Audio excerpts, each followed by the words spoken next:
North South Carolina. We're not up north, right, Kitt? Not up north. We're in North South Carolina. We're in the deep down south. We are here in North celebrating none other than the legendary, the internationally known Miss Eartha Kitt. Yes, she is from North South Carolina, and we have her beautiful daughter here, Miss Kitt Shapiro. Yes. Kitt, how does it feel to be home?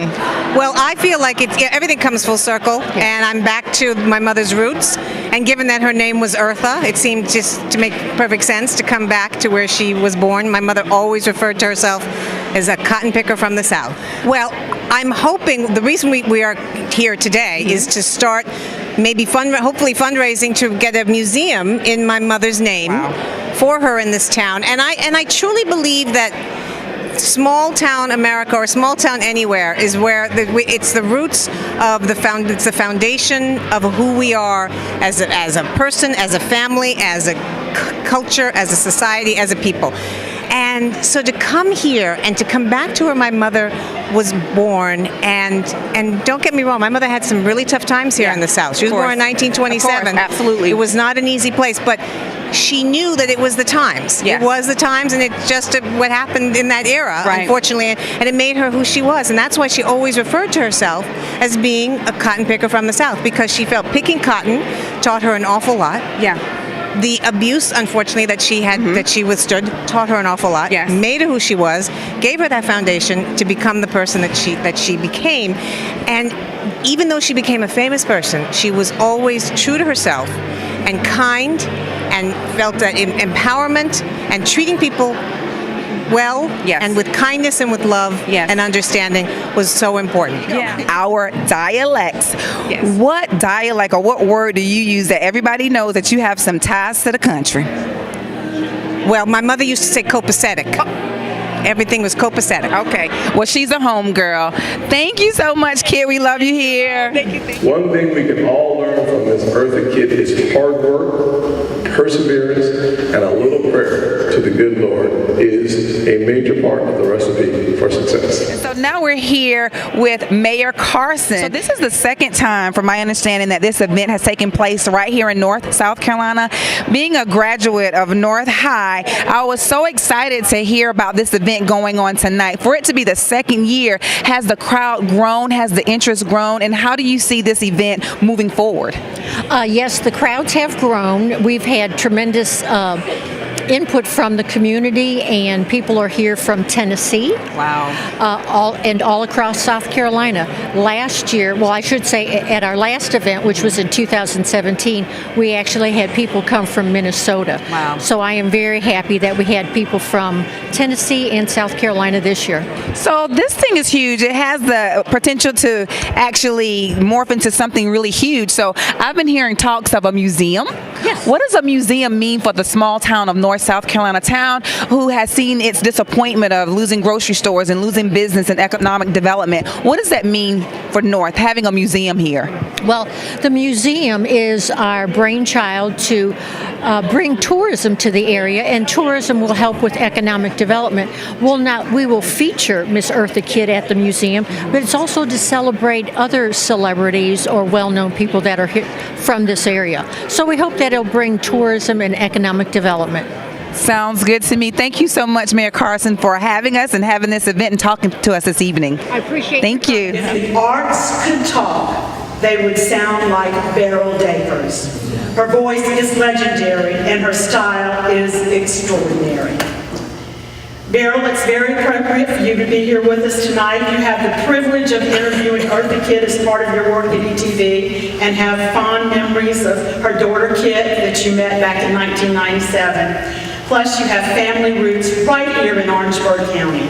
So thank you for being a part of this special celebration. Now we're here with Miss Beryl Dacres. Miss Dacres, so I'm writing down your bio. This lady here has been extremely busy. You were a part of the Columbia Urban League? I was. I was actually the president of the Urban League Board for a couple of terms way back when. Yeah. Were you there when Mr. McLaughlin was there, Mr. J.T. McLaughlin? I had the privilege of being the board president to hire him. How about that? So Mr. J.T. McLaughlin is actually my mentor. I'm a licensed social worker and gerontologist, and I work with seniors who live with Alzheimer's and dementia and help families navigate the long-term care system. And he has just been amazing to me. And when I heard your name, I was like, oh, I actually get to meet her in person. So from my understanding, you interviewed Miss Eartha Kitt, was it back in 1997? Absolutely. Walter Rutledge was the director of dance at Benedict College at the time, and he conceived this extravaganza, really, that was set on Wadmalaw Island, with the central character being a Mamba high priestess.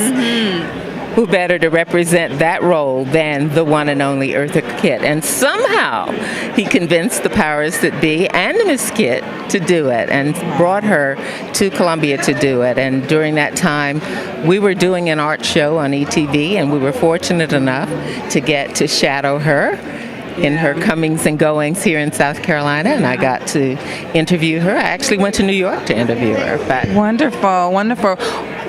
In 2 words, what can you say about her in terms of her personality characteristics as it relates to just her upbringing, her foundation here in North South Carolina? Well, I don't think 2 words would be sufficient.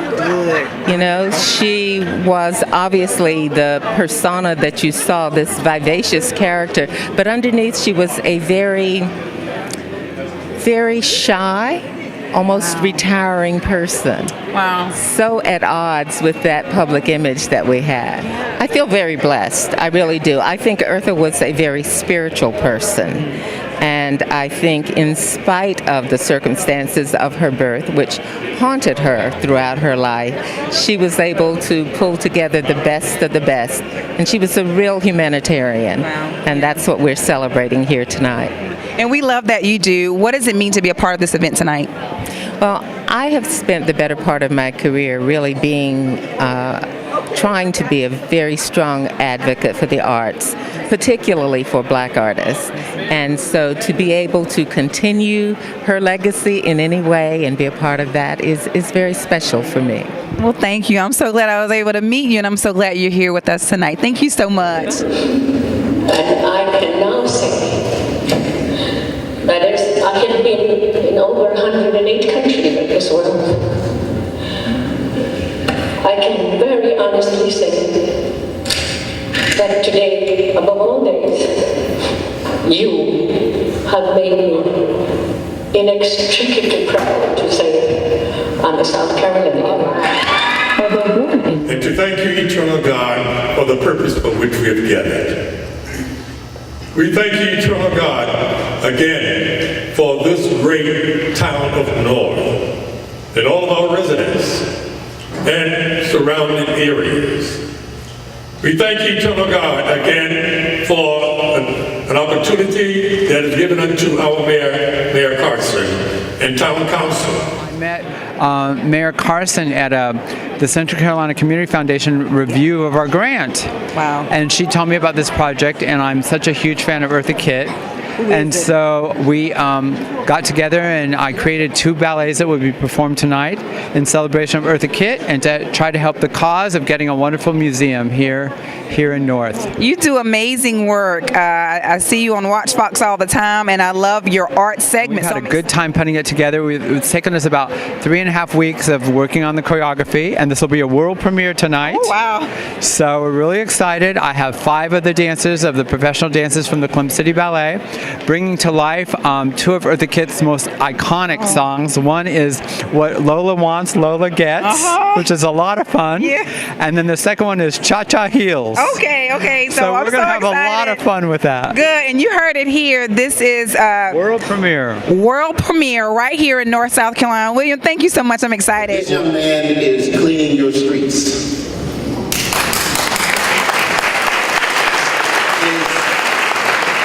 His family is a guest of the senator tonight, and they support and help him. So when you see him doing and cleaning North, you know that he cares about his town, his place, where he lives. So I just wanted you to know that this is why I'm here tonight also to bring his family to the forefront and let him know that he's cleaning North South Carolina. What attracts you or has attracted you to Eartha Kitt in the past and even today to allow you to be so passionate about just the work that she does and in honoring and celebrating her? That, looking at her life, and it was phenomenal that she even survived in South Carolina to go to New York, and then from there, to go on an international scale. And basically, after she passed in 2008, I know there was like on a global scale, I know there was a lot of people, there was a lot of hurt, there was a lot of people that really miss Eartha Kitt. And I just thought it'd just be a good idea to honor her. Can there be a resolution to honor her as a native daughter, of South Carolina? Because, during that time, I found out that she was from North South Carolina, and I said, well, this would be phenomenal, for a native daughter to be honored, and we want this to go on for decades. We want to have an Eartha Kitt museum, of course, the Eartha Kitt GALA, so it's taken on a life of its own. It's not only gone from Eartha Kitt Day, but the Eartha Kitt GALA, and then, a museum, and even when I tonight, approach wonderful people. And I appreciate your efforts. I appreciate the team that came together to bring this to fruition. And this is only the beginning, from my understanding, because we're making a commitment to be involved. Yes. This point going forward, then we're going to make Eartha Kitt Day the day.